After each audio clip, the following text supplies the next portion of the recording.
Yes, Catherine. Do you want to? I just wonder what motivates you to continue to set yourself these challenges after you've already achieved so much in your life. What motivates you to continue setting these challenges when you've already achieved so much?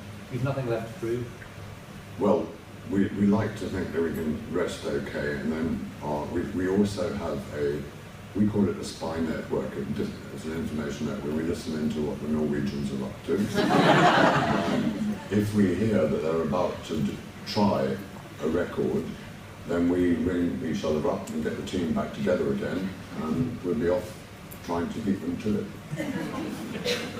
So it's the French and the Norwegians that we don't like? No, the French are okay. My question just was, whenever you're in the really tough times in an expedition, what is it in your head that keeps you going? What do you talk to yourself about? What keeps you motivated? Yeah, talking about that at lunch.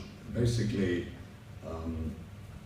it's no good one person on the expedition being strong when that weak voice comes into your head to say, you know, I want to stop because of crutch rot. It's very painful. You don't wash for a long time, it gets raw. Fillings are apt to fall out, you know, and that's uncomfortable. Gangrene, as I think we saw some pictures and so on.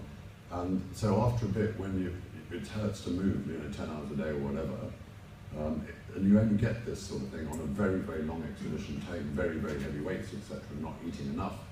And so I have found, and remember, every single member of the team has to be strong, not one weak one, because if the weak one gives up, the expedition has completely finished as a whole. So I have found that people with a religious faith are off to a very good start in that combating the weak voice thing. And it doesn't matter what faith they are, but they've got a sort of faith. I was brought up in South Africa, where it's C of E, Church of England is what it's called, and I still had that faith, but it's not strong enough to deal with crutch rot. So, therefore, I add my own particular, I'm not suggesting everybody, you get to think your own way of dealing with your weak voice, which is to imagine that the two people that I admire most, my father and my grandfather, I didn't ever meet them because they were dead, but I imagine that they are watching me and I don't want to let them down. So basically, I don't want to be the first one to give up. But I do want to give up, and therefore at night in the tent, I hope one of the others has broken his leg. Where's Ricky? Ricky, yeah. Well, I was originally going to ask you, was it true that you blew up a bridge for Dr. Dolittle? But, you now know the answer to that. I was going to ask, what is the most difficult between the two, handling physical pain or the mental side of it whenever you're there, or is it a combination? I think really the physical one can be very bad indeed. Having to decide that you're going to stop because of a medical situation, you need a good judgment. And that's why I always go with the doctor.